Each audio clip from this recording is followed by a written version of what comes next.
ఆయన చూసి ఓ దేవుని కుమారుడు అనుకుంటా, ఓ దేవుని కుమార్తె అనుకుంటా. అందుకనే చూడు, ఒంటి నిండా బట్టలే ఉంటాయి, చక్కగా మాట్లాడుతుంది, ఆ మాట రుచిగా ఉంటుంది, ఆ మాట తీపిగా ఉంటుంది, ఆయన మాట మంచిగా ఇంకా ఇంకా ఇంకా వినాలని పెడుతుంది అని అరుణుగాక అనాలి, అట్లా అనాలన్నమాట. అలాగా నోవాహు ఒక్కడి ద్వారా తన కుటుంబాన్ని కాపాడాడు. జలప్రళయం దాకా అంతా కూడా తూడ్చుకొని పోయారు, అంతా కూడా కొట్టుకొని పోయారు, అంత గడ్డి పోసతో సహా కూడా అంతా తూడ్చుకొని పోయారు. కానీ ఒక్క నోవాహు కుటుంబమే కాపాడింది. నోవాహు కుటుంబం ఎటువంటిది? నిజమా? నోవాహు కుటుంబం ఎటువంటిది? నీతిమంతుల కుటుంబము. అలాగా ఒక్కొక్కరు చూసుకున్నాం. ప్రభునందు ప్రియమైన బిడ్డలారా, 15 ఆదికాండము 15:6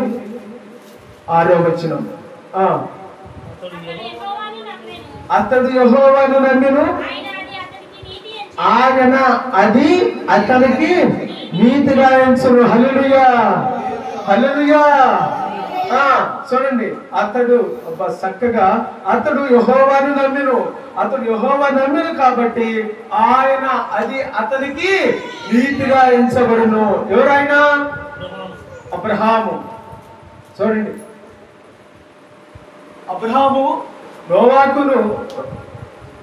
అబ్రహాము యెహోవాను నమ్మిండు కాబట్టి ఆయనకి ఏం ఎంచబడ్డది? నీతిమంతునిగా ఎంచబడ్డాడు. మరి మనం ఎవరు నమ్మిను? మనల్ని ఎవరంటారు? నీతిమంతుడు. గాని అబ్బా ఆమె ఎంత నీతిమంతురాలో, అబ్బా ఆ అబ్బాయి ఎంత నీతిమంతుడుగానో ఉన్నాడమ్మా అని మనల్ని ఎవరంటారు? ఎవరైనా అంటున్నారా?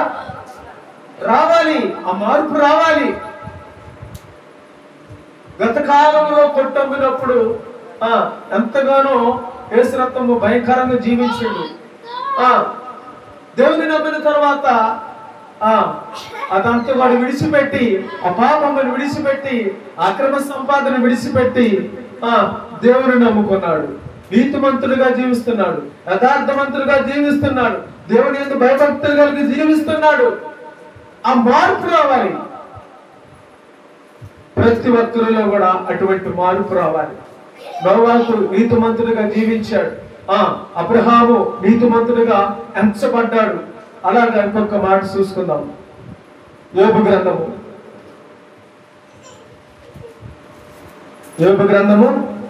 1:8.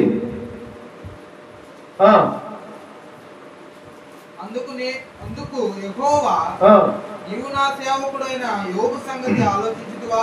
అతడు యథార్థవంతుడును న్యాయవంతుడునై దేవుని యందు భయభక్తులు కలిగి చెడుతనము విసర్జించిన వాడు. భూమి మీద అతను వాడెవడునూ లేడు. ఆమేన్, హల్లెలూయా, హల్లెలూయా. చూడండి, ఇక్కడ యెహోవా నోవాహు గురించి చెప్పాడు, యెహోవా అబ్రాహాము గురించి చెప్పాడు. ఇక్కడ కూడా యెహోవా యోబు గురించి చెబుతున్నాడు.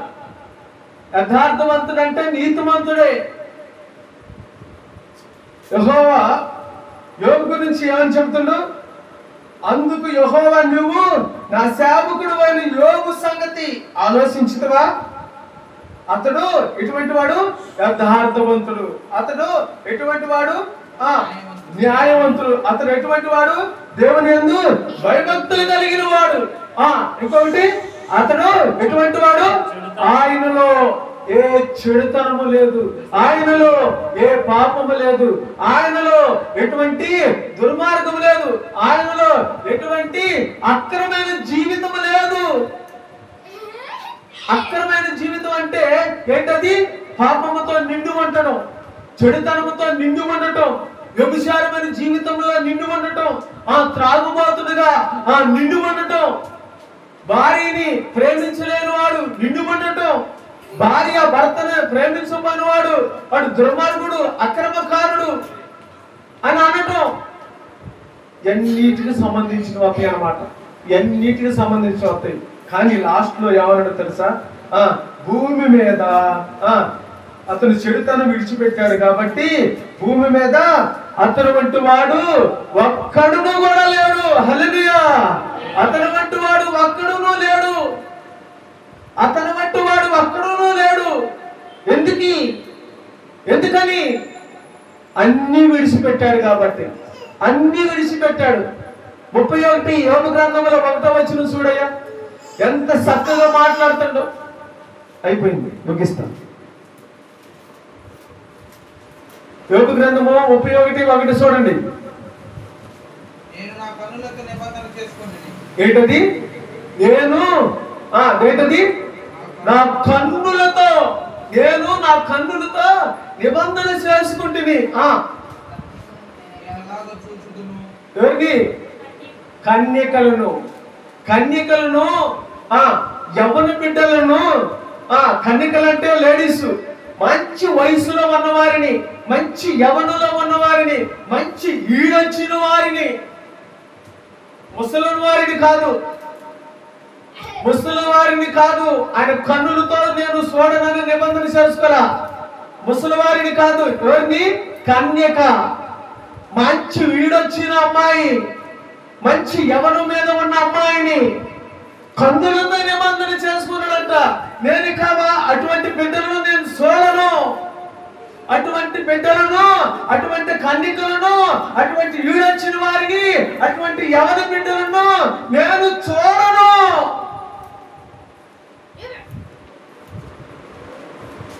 చూసారా ప్రభునందు ప్రియజనం? అందుకేనేమో ఆ యెహోవా ఏమంటాడు? యోబు లాంటి వాడు ఎక్కడా లేడు, అతను వంటి వాడు లేనే లేడు.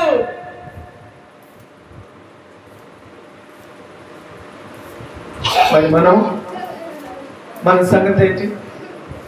నోవాకు వలె మన కుటుంబాన్ని కాపాడుకుందామా? అబ్రహాము వలె మనము యెహోవాను నమ్ముకుందామా? మూడో మనిషారు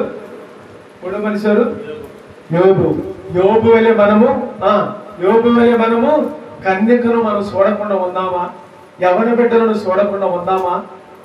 ఉండాలి. అదే పాపం విడిచిపెట్టడం అంటే, అదే చెడుతనం విడిచిపెట్టడం అంటే, అదే వ్యభిచారం జీవితం నుంచి విడిపించబడటం అంటే కన్యకను చూడకపోవటమే. ఎందుకు ఆయన ఎంచుకున్నాడంటే, ఎందుకు ఎంచుకున్నాడో చెప్పు తమ్ముడు జీవన్ కుమార్, చెప్పు. ఎందుకు ఎంచుకున్నాడు? ఇంకా ఎందుకు ఎంచుకున్నాడు? నీతిమంతుడే కాబట్టి. ఇంకా ఎందుకు ఎంచుకున్నాడు? ఇంకేంటి సన్నీ? ఇంకేంటి రాణి? ఇంకేంటి? అవన్నీ కరెక్టే. 42:14 వచ్చిన చూడండి. 42:14 వచ్చిన అదుగు వినండి. అతడు 13 వచ్చిన వాడు చూడు. అదుగో అతనికి 7 కుమారులు 3 కుమార్తెలు ఉన్నారు కాబట్టి.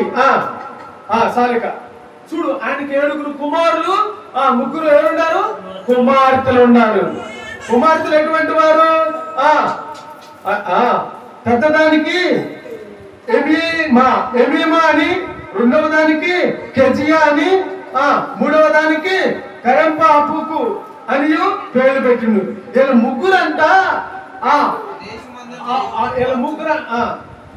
ఆ దేశమంతటను యోబు కుమార్తెలంతా సౌందర్యవంతులు కనబడలేదు. హల్లెలూయా. అంత అందగత్తెలు కనబడలేదు. నేను అనుకుంటున్నా అందుకేనేమో నాకు దేవుడు 7 కుమారులు ఇచ్చిండు. ఆ కుమారుల కొరకు ఎప్పుడు అరుణోదయమనే, ఇంకా చీకటి ఉండగానే అరుణోదయమని లేచి ఆ 7 కుమారుల కొరకును 3 కుమార్తెల కొరకును ఆయన ఏం చేసిండు? ప్రార్థన చేసిండు. హల్లెలూయా. దేవుడు మాట్లాడిండేమో, అందుకనే నిబంధన చేసుకున్నాడేమో. అయ్యా నాకు 7 కుమారులు ఉన్నారు, నాకు 3 కుమార్తెలు ఉన్నారు. పోయిన వాళ్ళ కంటే ఇప్పుడు ఇచ్చిన వాళ్ళు మంచి సౌందర్యవంతులు, మంచి ఈడు మీద ఉన్నారు, మంచి అవును మీద ఉన్నారు. అయ్యా నేను నిబంధన చేసుకుంటున్నాను. అయ్యా ఇక నేను కన్యకను చూడను. అది నీతిమంతుడంటే. నీతిమంతుడంటే అది. చూసారా ప్రభునందు ప్రియమైన బిడ్డలారా, ఇంకొక నీతిమంతుడి గురించి మనం చూసుకున్నాం. ఆదికాండము 19వ అధ్యాయము.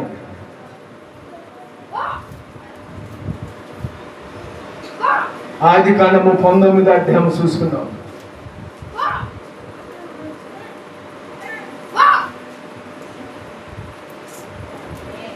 19వ అధ్యాయం ఆదికాండం 23వ వచనం చూడండి.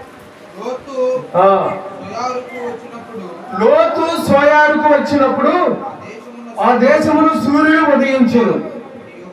అప్పుడు యెహోవా సొదొమ మీదను గొమొర్రా మీదను యెహోవా యొద్ద నుండి గంధకమును అగ్నిని ఆకాశము నుండి కురిపించి ఆ పట్టణములను ఆ మైదానమంతటిని ఆ పట్టణంలో నివసించిన వారందరినీ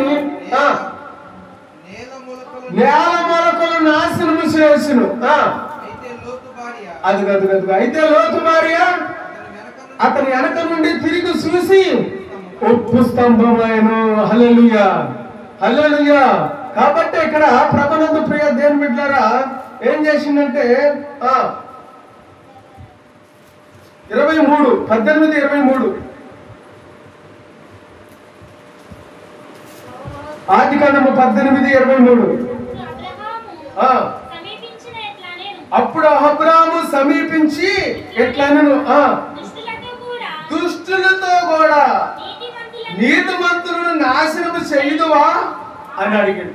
చూసారా, నీతిమంతుడు ఓకే, ఆయన తమ్ముడు లోతు నీతిమంతుడు కనుక అందుకని ఈయన అబ్రాహాము ఎట్లా అడుగుతాడు.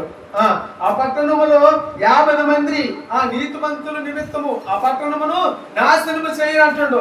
45 మంది ఉన్నా కూడా నాశనం చేయనంటుండు. 30 మంది ఉన్నా కూడా నాశనం చేయనంటుండు. 20 మంది ఉన్నా కూడా నాశనము చేయను అంటున్నాడు. 20 మంది ఉన్నా కూడా 20 మంది కనపడినా కూడా నేను ఆ పట్టణం నాశనము చేస్తాను చేయనంటుండు.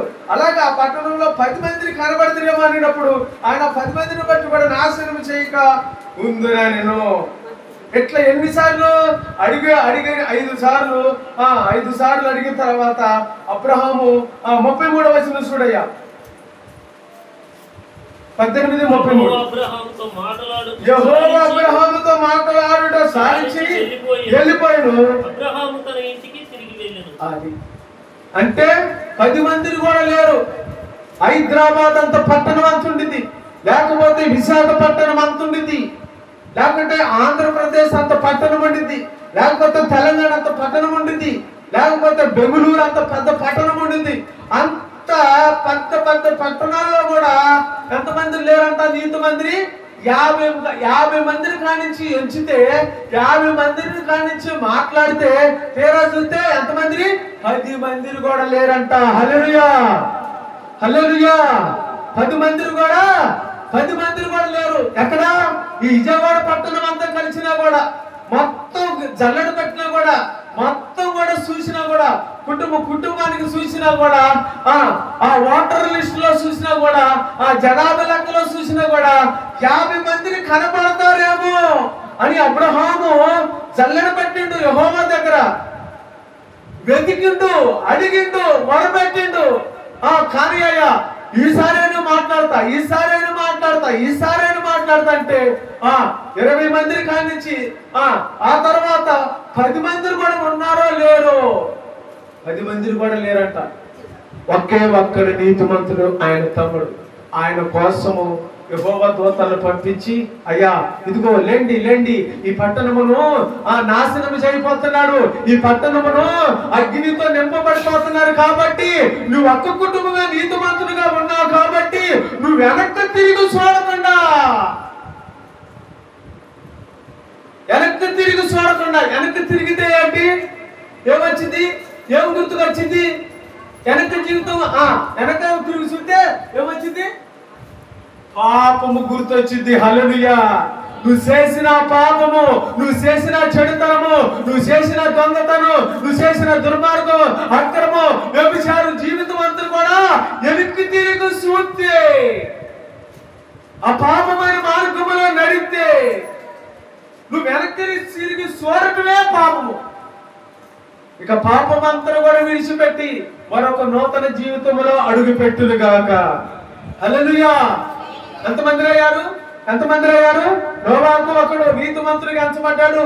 అబ్రహాము ఒకడు నీతిమంతుడిగా ఎంచబడ్డాడు. యోబు ఒకడు నీతిమంతుడిగా ఎంచబడ్డాడు. లోతు ఒకడు నీతిమంతుడిగా ఎంచబడ్డాడు. ఎంతమంది అయ్యారు? 4 అయ్యారు. ఆ 4 ఎక్కడ ఏమంటాడు? సామెతల గ్రంథం 10:30 ఏమంటాడు? అది నీతిమంతుడు ఎక్కడ ఎన్నడూ కూడా కదిలింపబడు. ఈ రోజు అంశం అదే, నీతిమంతుడు ఎన్నడూ కదిలింపబడడు. హల్లెలూయా. నీతిమంతుడు ఎన్నడూ కదిలించబడడు. మరి దుర్మార్గుడు నీతిమంతుడు ఎన్నడూ కదిలించగడా? అది లేదు. దేశములో నివసింపుడు ఎవరు? దుర్మార్గుడు. ఇక దేశంలో నివసింపుడు.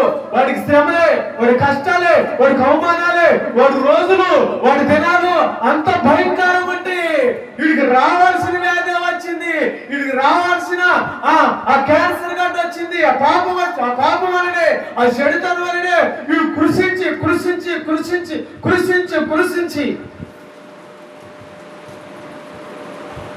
అందుకైనేమో దేశంలో నివసింపరంట.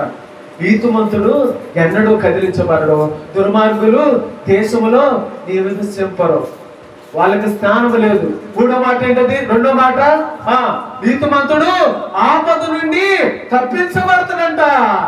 మరి దుర్మార్గుడు బాధల పాలవుతుడు, శ్రమల పాలవుతుడు. ఆదుకునేవారు లేరు. దగ్గర పోయి అన్నం పెట్టేవారు లేరు. ఆ దగ్గర పోయి మంచినీళ్ళు ఇచ్చేవాళ్ళు లేరు. ఆ దగ్గర పోయి మాత్ర వేసేవాళ్ళు లేరు. ఆ దగ్గర పోయి పలకరించేవాళ్ళు లేరు. వాళ్ళే దుర్మార్గులు, వాళ్ళే దుష్టులు, వాళ్ళే రేపిస్తులు, వాళ్ళే వాయా వరుస లేకుండా పాపము చేసేవాడి.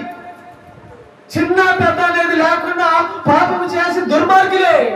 వాళ్ళకి మాత్రమే కాను కూడా బిడ్డలు ఉండరు, భార్య ఉండదు, బిడ్డలు రారు, తల్లి ఉండరు, తండ్రి రారు, అన్నదమ్ములు ఎవరు సోరు. ఎవరిని? దుర్మార్గులని. 3వ మాట ఏంటది? నీతిమంతులకు ఏ ఆపద సంభవింపదు. తర్వాత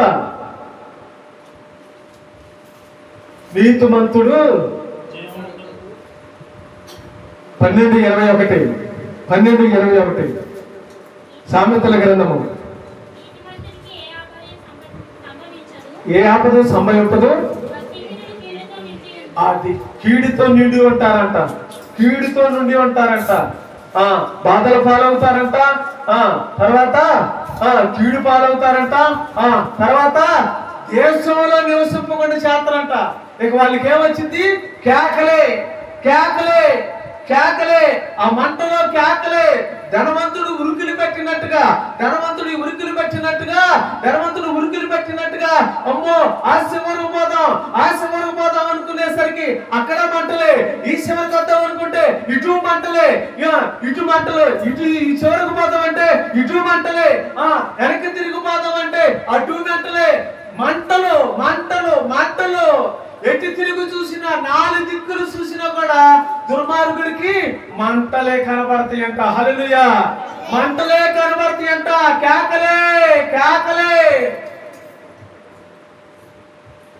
దుర్మార్గ జీవితాన్ని విడిచిపెడతాం, పాపమైన జీవితాన్ని విడిచిపెడతాం, అక్రమైన జీవితాన్ని విడిచిపెడతాం, వాయావాస లేకుండా తిరిగే జీవితాన్ని విడిచిపెడతాం, చిన్న పెద్ద లేకుండా తిరిగే జీవితాన్ని విడిచిపెడతాం, త్రాగుబోతుతనాన్ని విడిచిపెడతాం, భార్యని ప్రేమిద్దాం, భార్య భర్తను ప్రేమించేవారిలాగా, ఇద్దరు కలిసి కుటుంబాన్ని కట్టుకోలేగా ఆ దేవునితో మాట్లాడదాం. దేవుడి మాటలను దీవించి ఆశీర్వదించును గాక. మోకాళ్ళేద్దామా?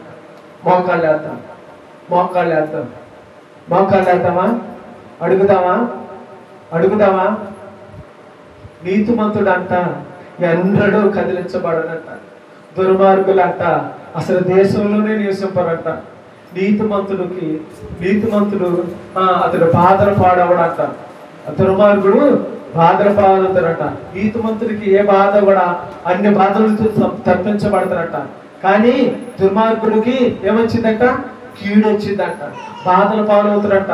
దేశంలో నివసింపరంట. ఎవరితో సహవాసం ఉండదు, బంధువులతో ఉండదు, స్నేహితులు ఉండరు, ఇంటి వారితో ఉండదు, భార్య భర్తలకు ఉండదు. ప్రార్థన చేద్దాం, అందరూ ప్రార్థన చేద్దాం.